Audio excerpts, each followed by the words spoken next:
जय Hind. Life times के digital platform पर आप सभी का स्वागत है और मैं हूं आपके साथ स्वाति आर्य। गोवा के अरपोरा गांव में birch by Romeo Lane club में आग से 25 लोगों की मौत हो गई। इस क्लब में शनिवार आधी रात को जोरों से पार्टी चल रही थी और अचानक से क्लब में आग भड़की और सब कुछ जलकर राख हो गया। फिलहाल पुलिस ने क्लब के जनरल मैनेजर विवेक सिंह और फाउंडर सौरभ लूथरा समेत 4 लोगों को पकड़ लिया है। लेकिन क्या आप जानते हैं कि आखिर इस क्लब का मालिक सौरभ लूथरा दरअसल कौन है? उस रात असल में क्या हुआ था और इस अग्निकांड में अब तक क्या क्या सामने निकल कर आया है, तो आज इन सब पर हम बात करेंगे। तो सबसे पहले ये जानते हैं कि उस रात असल में हुआ क्या था और क्या क्या चीजें जो हैं अब तक इस पूरे अग्निकांड को लेकर सामने निकल कर आई है।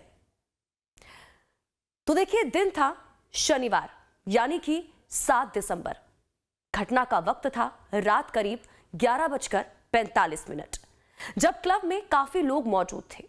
बताया जा रहा है कि लगभग 100 से 150 से अधिक मेहमान और स्टाफ उस दौरान वहां पर मौजूद थे।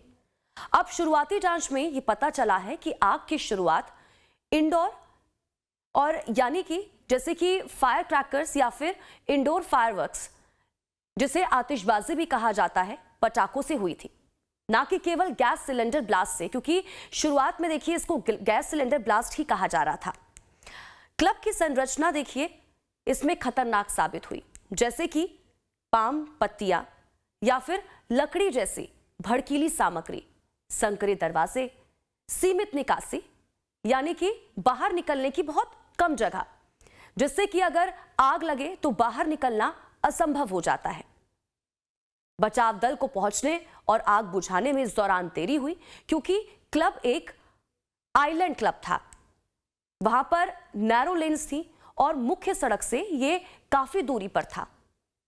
इससे जो घायल लोग थे, जो वहां पर लोग फंसे हुए थे, उनको बचाने में दिक्कतें आई और कई विक्टिम्स की मौत हो गई। धुएं की वजह से देखिए वहां पर लोगों का दम घुटा, लोग बाहर नहीं निकल पाए, जिसकी वजह से ज्यादातर मौतें जो हैं वो सामने निकल कर आई हैं। कुछ बर्न्स केसेस भी हैं, इंजरीज हैं लोगों को। मतलब आग से पहले जो धुआं था, यानी कि जिसे हम फ्यूम कहते हैं, वो जानलेवा साबित हुआ। अब देखिए, बात करते हैं इस अग्निकांड में कितने लोग हताहत हुए और अब तक क्या कानूनी कार्रवाई इस पूरे मामले में हुई है। तो देखिए, इस आग का नतीजा बेहद भयावह रहा। इसमें 25 लोग मृत पाए गए, जिनमें कई स्टाफ के लोग थे, जिनमें ज्यादातर किचन वर्कर थे, कुछ पर्यटक भी थे। तो वहीं 6 अन्य लोग घायल भी हुए हैं, जिन्हें इलाज के लिए बाद में अस्पताल में भर्ती कराया गया। उसके बाद इस पूरे मामले में पुलिस ने FIR दर्ज की, जिसमें सौरभ लूथरा, उसके भाई या फिर कहीं पार्टनर, उस पर भी केस दर्ज हुआ। क्लब प्रबंधन, आयोजकों और इवेंट मैनेजर्स इसमें शामिल हैं, जिनके ऊपर केस दर्ज हुए हैं, FIR दर्ज हुई है। और इसके साथ ही स्थानीय पंचायत का सरपंच भी हिरासत में लिया गया है, क्योंकि देखिए क्लब को अनुमति दिए जाने और निर्माण लाइसेंस ना दिए जाने की बात जो है वो सामने आई है। दरअसल 2013 में इसके लिए व्यापार लाइसेंस जारी किया गया था इस क्लब के लिए। रेडकर ने यह बताया कि क्लब का संचालन सौरभ लूथरा द्वारा किया जाता था। उनका अपने साथी के साथ विवाद था। रेडकर ने पूछताछ में यह भी बताया कि उनके बीच में विवाद था। उन्होंने एक दूसरे के खिलाफ पंचायत में शिकायत भी दर्ज कराई थी। हमने क्लब का निरीक्षण भी किया था। इसमें पाया कि उसके पास क्लब निर्माण की अनुमति नहीं थी। उन्होंने ये दावा किया कि पंचायत ने इसे ध्वस्त करने के लिए नोटिस जारी किया था, लेकिन उस पर उसके जानने वाले जो अधिकारी हैं उन्होंने रोक लगा दी थी। और अब राज्य सरकार ने मुआवजे, सहायता, शवों की पहचान और घर भेजने की व्यवस्था, जो इंजर्ड पीपल हैं या फिर जो इस पूरे हादसे में मृत पाए गए, और उन लोगों के भविष्य में ऐसे क्लबों की समीक्षा और सुरक्षा ऑडिट का आदेश दिया है। तो ये तमाम चीजें जो है देखिए सामने निकल कर आई हैं। तो देखिए, अब आपको बताते हैं कि सौरभ लूथरा कौन है, उसके बारे में क्या कुछ चीजें जो हैं वो अब तक सामने निकल कर आई हैं और जो इन तमाम 25 मौतों का जिम्मेदार भी है। तो देखिए, नॉर्थ गोवा के अरपोरा में मौजूद Birch by Romeo Lane night club चलाने वाले मालिक की पहचान सौरभ लूथरा के तौर पर हुई है। स्थानीय पंचायत प्रमुख के अनुसार क्लब रेस्टोरेंट को सौरभ लूथरा ही चलाता था। सौरभ लूथरा के लिंक्डइन प्रोफाइल में उसे रोमियो लेन, बिर्च और ममाज ब्यूरो का चेयरमैन बताया गया है। रोमियो लेन दिल्ली समेत भारत के कई शहरों और इंटरनेशनल लेवल पर मौजूद पॉपुलर अपस्केट रेस्टोरेंट और बार की एक चेन है। दरअसल ये कई भारतीय शहरों और विदेशों में अपस्केल बार और रेस्टोरेंट चलाती है। रोमियो लेन वेबसाइट पर लूथरा को एक गोल्ड मेडलिस्ट इंजीनियर भी बताया गया है। इसमें दावा किया गया है कि 2016 से कई अवार्ड जीतकर वो देश के सबसे तेजी से बढ़ने वाले रेस्टोरेंट मालिकों में से एक बन गया है। वेबसाइट के मुताबिक रोमियो लेन अभी भारत के 22 शहरों और 4 देशों में मौजूद है। दरअसल इसमें कहा गया है कि लूथरा अपने पब्लिक रिलेशन और अपने आउटलेट पर परोसे जाने वाले ऑर्गेनिक कॉकटेल के लिए जाने जाते थे। वेबसाइट के मुताबिक लूथरा ने 2016 से अब तक अपने रेस्टोरेंट और बार के लिए कई अवार्ड जीते हैं। उसने अपनी अलग पहचान हासिल की है। गोवा अग्निकांड के बाद उसने अभी तक आधिकारिक तौर पर कोई बयान नहीं दिया है।